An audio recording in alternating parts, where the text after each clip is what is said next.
लगता है ना, जॉब लग गई उनकी।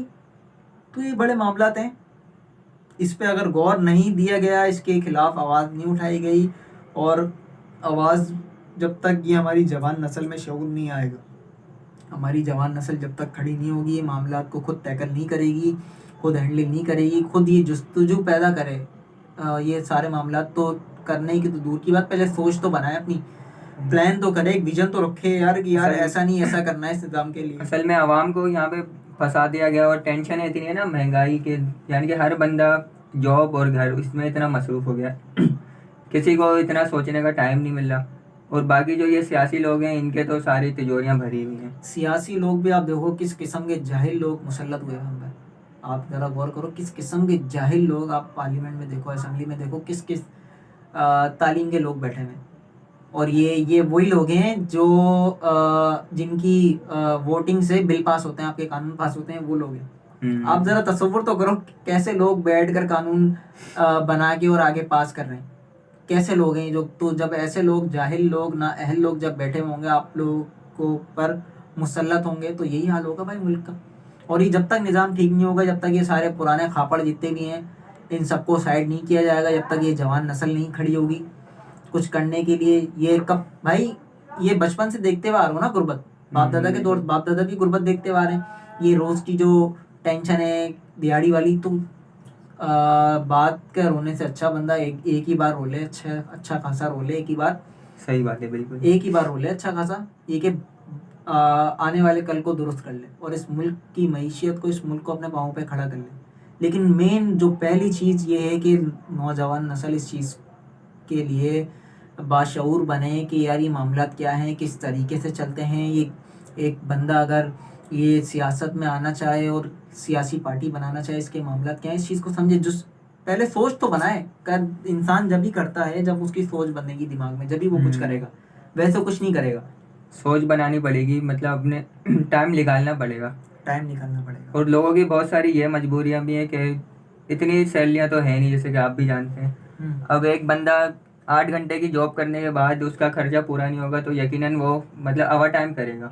ओवर टाइम करते करते किसी को 8 बज जाते हैं, 9 बज जाते हैं, वो थका आ रहा आता है, घर में सो जाता है। ऐसे उसकी डेली की रूटीन चल रही है। मतलब महंगाई की और गुर्बती की वजह से कोई नॉर्मल बंदा ये सोचता भी है लेकिन कर नहीं पाता। यार अब इसके ऊपर ये बात है ना, आपकी जो रूटीन है जिसमें आप परेशान हो, हर बंदा परेशान है, ये आप खुद भी तो सोचो ये कब तक आप चलाना चाहते हो। अब एक उस बंदे के ऊपर डिपेंड करता है ना यार, इस हालत में, इस सिचुएशन में, इस रूटीन में, वो उसने क्या आगे के 50 साल प्लान कर लिए हैं। यानी उसने सोच लिया कि इसी तरीके से मैं आगे के 50 साल गुजारूंगा, तो ठीक है वो उसी रूटीन में चलता रहे और अपने आप को घसीटता रहे। अगर उसके अंदर कुछ करने की अहलियत है और कुछ करने ना करने की दूर की बात, खाली सोच भी है कि यार नहीं यार ऐसा नहीं है, ऐसा नहीं चलेगा, तो फिर इस निज़ाम के लिए गवर्नमेंट के खिलाफ खड़ा होना पड़ेगा। गवर्नमेंट के खिलाफ से मुराद ये कि जो करप्ट लोग हैं, चोर चकारे हैं, जो मुल्क को लूट रहे हैं, इनके खिलाफ खड़ा होना पड़ेगा आपको और मुझे, यानी इस जवान नस्ल को।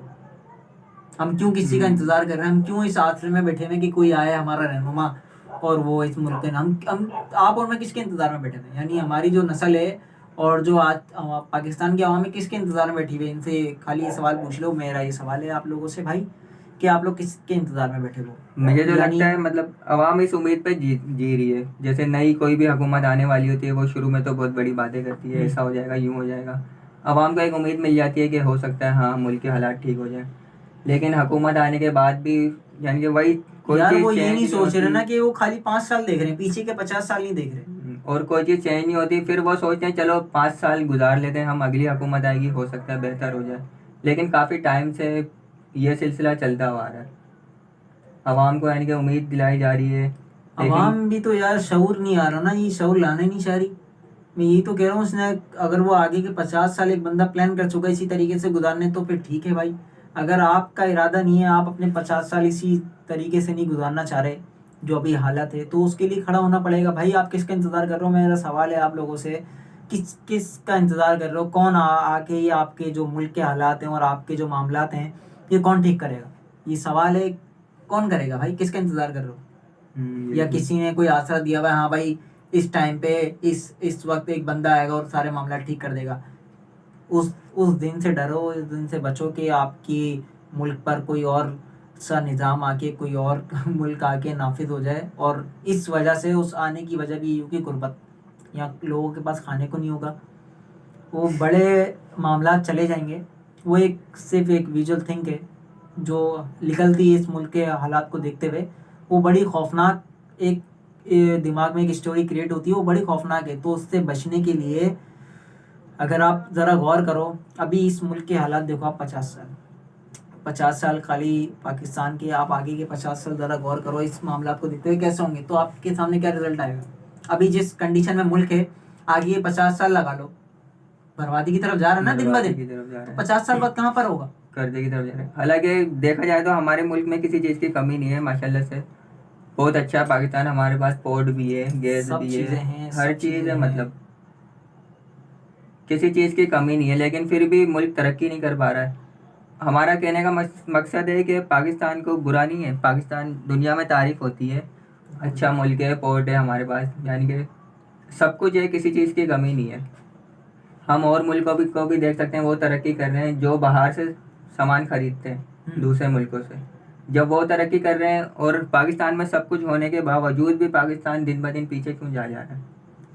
जिसकी देख दो वजह हैं। एक जो सबसे बड़ी वजह है वो है डिपार्टमेंट्स, जितने भी गवर्नमेंट डिपार्टमेंट हैं इनमें सारे मुल्क को नोचने वाले बैठे हुए हैं। मुल्क के लिए कोई दिली मोहब्बत से कोई काम नहीं करता, इल्ला माशाल्लाह। ये इल्ला माशाल्लाह भी 100 में से भाई 1% ही लोग करते होंगे दिल से काम, बाकी तो सारा ही आप इकरारुल हसन साहब के देख लो ज़रा, उनके जो वर्किंग है इस लिहाज से, गवर्नमेंट डिपार्ट के लिहाज से, कैसे कैसे उन्होंने चेहरे बेनकाब करने, बड़े बड़े लोग जहाँ पे तस्वुर भी नहीं जाता। वो अगले दिनों में एक वीडियो देख रहा था, एक सिपाही था, सिपाही जो सबसे 4 या 6 ग्रेड का बंदा होता है, 18 ग्रेड वाले बंदे ने उसकी सैलरी रुकी हुई थी, उसके पैसे देने के लिए 3 लाख समथिंग कुछ थे, उसके लिए 1 लाख रुपए उसने रिश्वत मांगी। मांग किससे रहा है? सिपाही से। तो जब मुल्क के अंदर ही नोचने वाले मुल्क को नोच नोच के खा रहे हैं और अपना पैसा साइड कर रहे हैं, छुपा रहे हैं और नोच नोच के खा रहे हैं, तो ये मुल्क, आप सियासतदान हज़ार चेंज कर लो, इमरान खान जैसे, नवाज शरीफ जैसे हज़ारों आ जाएं, ये निज़ाम नहीं दुरुस्त होगा जब तक आपके डिपार्ट में जो काली भेड़ें बैठी हुई हैं वो जब तक इंतकाम पे नहीं पहुंचेंगी ना अपने, या वो जब तक तब्दील नहीं होंगी, जब तक उनकी जगह कोई पढ़ा लिखा बाशऊर नस्ल नहीं आएगी, तो जब तक इस मुल्क का निज़ाम आप भूल जाओ कि ठीक होगा। ये सियासतदान कुछ भी नहीं कर सकते। आपके जो मेन चीज़ होते हैं वो डिपार्ट होते हैं जो इस मुल्क का निज़ाम चलाते हैं, गवर्नमेंट डिपार्ट होते हैं।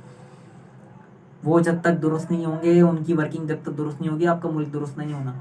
और पिछली हुकूमत ने तो मतलब पाकिस्तान का बेड़ा गर्क कर दिया, डिपार्टमेंट और चीज़ें बेची तो, लेकिन वो बेची अपने लोगों को ही। बड़े मामला हैं यार।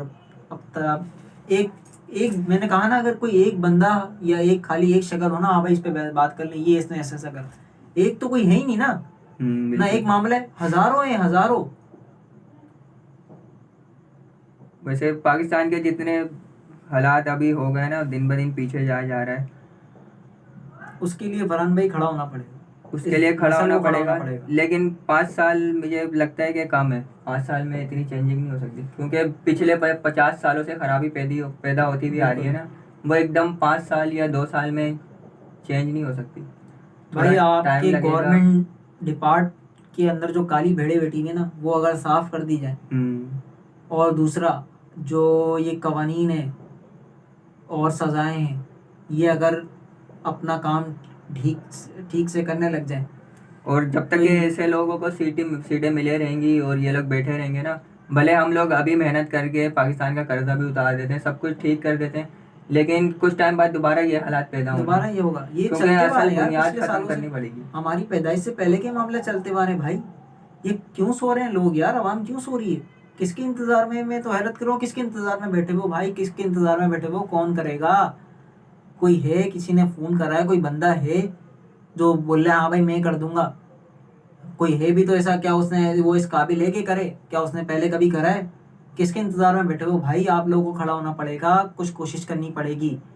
हाँ, और चले ये उनकी यानी कि सोच अच्छी है कि थोड़ी महंगाई करके मुल्क का कर्जा उतर जाएगा, लेकिन हम कर्जा उतार भी देंगे असल बुनियाद तो है, लोग तो वही हैं, दोबारा लोग कर्जा तो चढ़ वही है जाएगा। ना, डिपार्ट में वही काली बेड़े बेटी में मुल्क को नोचे जा रही है। और जब वो बैठे रहेंगे हमने कर्जा उतार दिया तो उनके लिए मुझे लगता है कि और आसानी हो जाएगी। ये भाई सारे एक दूसरे के काड़े हैं, जो हमारी ज़बान में बोलते हैं ना, कोई किसी के खाली आवाम को बेवकूफ़ बनाने के लिए जलसे और बयानात दिए जाते हैं, हम ऐसा कर देंगे, हम ऐसा कर देंगे। ऐसा कुछ भी नहीं होता है, एक दूसरे के काड़े हैं ये सारी मिली भगत है। ये खाली आवाम को चे बनाया जा रहा है और कुछ भी नहीं, आवाम को बेवकूफ़ बनाया जा रहा है, सीधी सीधी बात है।